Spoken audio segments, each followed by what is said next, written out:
It's a thing of joy, it's a thing of excitement, and I mean, congratulations to Remo Football Club for this feat. It's not easy to compete for the league and also at the end of the day be crowned the champion. It takes quite a lot of effort, a lot of planning, logistics, a lot of efficiency to be able to attain that feat, because we are talking of 20 clubs competing week in, week out for 38 weeks over a period of about 9 months. So it's a mean feat, a mean achievement, and it's also an encouragement for a lot of private club owners and prospective investors that wish to own club. Today, the city of Remo is in the world map of football because of these feats. Yes, they've been around for a while, but this is like capping their efforts over the years, lifting the trophy of the most populous black nation in the world, the apex league of that nation, and giving the position of Nigeria in world football. It's not a small achievement. It's a very, very big achievement. And once again, congratulations to them. And I mean, if you come to Remo and you see the sports facilities, this is what we expect of other sports football clubs in the country. You see, well, we will call it work in progress, because you see, this kind of project requires a lot of effort, and the achievements are in phases. We'll say the initial phase of the project of, first of all, stabilizing the league, aligning the league calendar with the international calendar, bringing some orderliness and some transparency and accountability to the league, giving the high level of officiating integrity in the league today that has that has provided a level playing field for all teams to aspire and put up their base. Yes, we know that no league is perfect in terms of officiating, because we are talking of the involvement of human beings now. There could be one or two human errors sometimes, which can always be forgiven. But by and large, the level of the refereeing for this season is quite commendable. I mean, we've been seeing progress year in, year out, and that is what we expect. It's part of what our expectations for the league. Now, looking at the business angle, because for a league to attract the kind of economics that we expect, certain basic things needs to be in place in terms of a transparent system, in terms of an accountable system, a system where the laws are respected, a system where there's discipline for unprofessional misconduct, whether on the part of the players, the clubs, or even officials. Those are basic ingredients that is required for even prospective investors to come on board.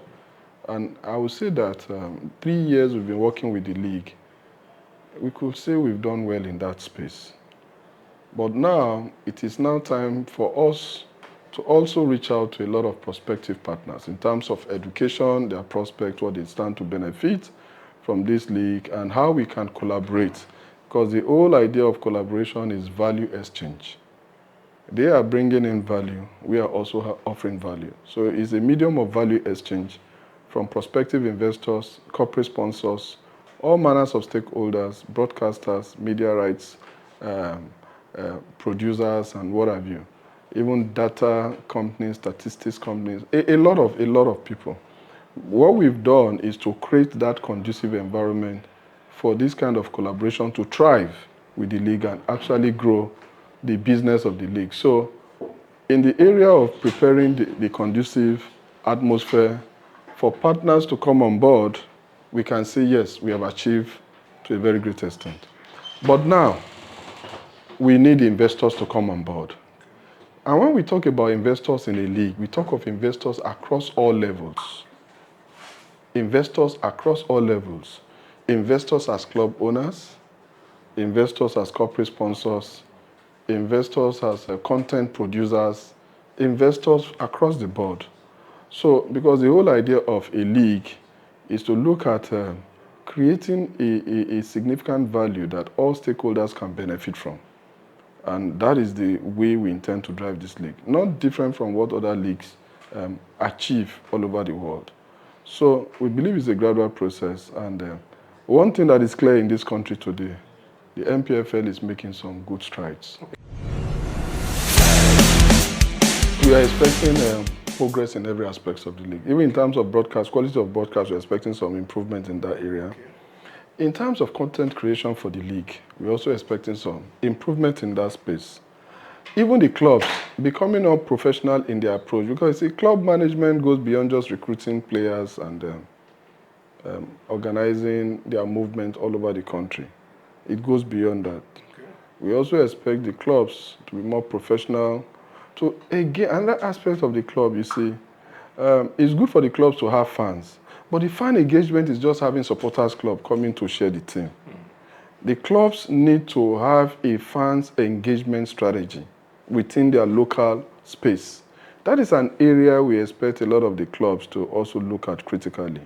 In terms of reaching out, engaging the social media to improve the engagements in the league, we expect a lot of clubs to also improve in that aspect. Now, going into the future, we're also looking at how the league can have partners that can make the logistics of teams much easier, covering the length and breadth of this country. You know, when we talk about partners coming on board, like I mentioned, we are looking at various types of partners. It's not a one-way thing. If you find out there's no league in this world, like I tell people, there's no league in this world you see that is thriving today that a single entity is driving. None. If you look at those leagues all over the world, you look at the pitch panels, in a particular league, you are seeing an average of 15, 20 companies involved. Because to move a league forward, it requires a lot of funding. It requires a lot of partners coming on board. It requires a lot of people making their own contribution, little contribution here and there, to build, to get to that level. But it is not something you can think one entity can drive or even two entities can drive it. No, it does not. The league does not work like that. You see, and we also expect core private investors to come on board. Now, let me even say this clearly with every sense of responsibility. I keep mentioning this. The thriving moments of Nigerian league, the only thing many of us have just forgotten was when the private investors were running the show. When you talk of the Abiola Babes, you talk of the NYM National, you talk of BCC Lions, you talk of Leventis United, New Nigerian Bank. If you look at all these clubs that I've just mentioned, they were not controlled by the government. Yes, the government provides some supportive role, but those clubs were privately managed and driven. That is the thriving period of the Nigerian league. That is the thriving period when the Nigerian league will contribute, the local league will contribute 70 to 80% of the national team. And the Nigerian team was very, very strong. You know, that was the period where the league had the capacity to retain talents. You see, what we're expecting in future is that we must grow this league to a level where it has the capacity to retain talent. Retaining talent is a function of reward system. If the reward system is right, the talent will stay. If the reward system is not too attractive, then the capacity to retain talent becomes very challenging. Because you see, the football players you see today, they have a very short span career. And for that period they are thriving, they want to get the best. They want to get the best out of their service. So the tendency for them is to always be attracted to where the reward system is more attractive. Okay. So we're also looking at a situation where we'll get a lot of partners, investors to come on board to make this league more attractive. The world is a global village today, and investors will always want to look at their cost-benefit analysis in terms of investment decisions, you know, in taking decisions on where to invest and where not to invest. But again, you see, some of the things we think might have affected their decisions in the past are part of the real fundamentals we are addressing. One, investors want to come to a league that is stable. Investors want to come to a league that is that has high level of transparency and accountability. investors want to come to a league where the investors and the managers of the league can always sit down, discuss areas of mutual cooperation and improvement. That environment must be conducive. It's not a master-servant relationship kind of environment, because you need them and they need you to thrive, you know. So some of those factors we think might have affected investors coming to the league in the past. Some of the ones we thought might be an inhibition, like you've mentioned, yes, are some of the fundamentals we have addressed. Just like even if it's just like anyway trying to attract foreign investment into the country, you want to make your country conducive, attractive for foreign investors to come in, foreign direct investment to come in and invest. The same thing goes with a league, a football league or a football system. You want to make the environment conducive. If, for example, if you take one of the top leagues in the world today that a lot of us make reference to, if you look, a lot of foreigners have invested in the ownership of clubs in that particular league, yes, not only their own citizens. The only reason is that they've made the league very conducive and attractive for them to come on board.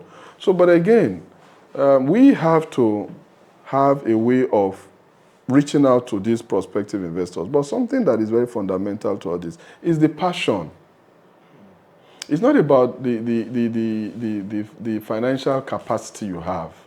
It's about your passion. The passion, if you look like the people I mentioned in the past, if you look, they are coming into this thing, they have passion. Even today, we are in Remo facility, Remo Football Club facility. What you can see is a clear case of passion. Somebody has the financial capacity, has the passion to invest. And today, he is a role model for, I strongly believe, it's a role model for other prospective investors. Another critical factor sometimes we take for granted, especially for prospective investors that want to own clubs. Recruitment of the right people for management is extremely important, because sometimes the passion might be there, the financial capacity might be there, but if the recruitment process is faulty, you are now bringing people on board that does not have the capacity to manage the investment you have put on ground. That becomes a big problem. When I mean recruitment policy, I'm not talking of only recruitment of the players. Recruitment of the players, recruitment of the backroom office, recruitment of the management team, both technical, administrative, and financial, and even the legal team and the media team. It cuts across all levels. The recruitment cuts across. You must have the right people to drive the process, because if you don't have the right people to drive the process and you put in all those investments, you may not actually get the kind of feedbacks or meet the expectations you want to achieve. So it's very, very key. So again, many of them sometimes have this fear of, do we have the right people? I must confess, there are a lot of people that are capable.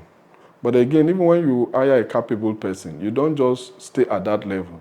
It's a function of training and retraining. And that is why you find that in any industry in this world, you have refresher courses, you have conferences, you have continuous development program, because the learning process is a continuous thing. The world is very dynamic. The world is dynamic, trends are changing, and it's changing at a very fast pace.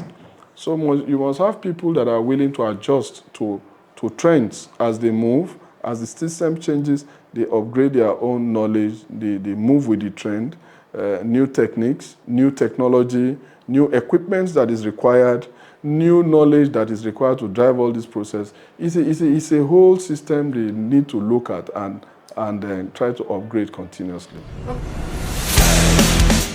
Anytime I have this opportunity, I always want to make the clarification of what is the role of GTI. And a lot of people just see GTI as sponsors. Oh, they give money to the league. No. The role of GTI is beyond the role of any sponsor in any league. The contribution of GTI to the development of this league today is beyond just funding. We could summarize the role of GTI into 3 letters. CAF, which we call CAF. Why do we call it CAF?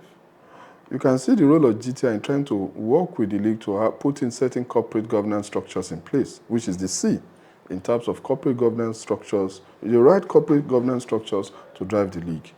You can also see the role of GTI in the area of advisory. Advisory in terms of sometimes capacity development, in terms of interactive sessions with the various stakeholders. You can also see the role of GTI in financial management of liquidity. When I mean financial management, it's not just providing the funds. Effective management of the funds, putting the right systems in place to give confidence to prospective investors that when they bring their investment into this league, there's proper corporate governance structures. The sponsors, we are reaching out. GTI is also, so is like I mentioned, the financial management, liquidity of the whole system, because the liquidity is very important to drive the system. So if you look at all these three major functions I've just highlighted, you will agree with me that the role of GTI is just beyond seeing them as a sponsor. So it's a combination of various roles put in one that we have just described as strategic partners, meaning that we look at the whole strategic aspect of the league and areas that we think requires improvement. We are willing to collaborate with various partners to come on board. So GTI has only created a conducive environment, and one good thing today is that everybody can see the positive growth, the positive trend, the positive movement of the league, which is the main objective, one of the main objectives of GTI, to create that environment conducive so all other partners can come on board. So GTI is also using this opportunity to reach out to prospective corporate partners. The league belongs to us as a nation. The league is a national asset. The league is not the property of any individual entity or any individual person. The league is a national asset. And as a national asset, it requires the collaboration of all of us to take it to that level we all crave for. Thank you.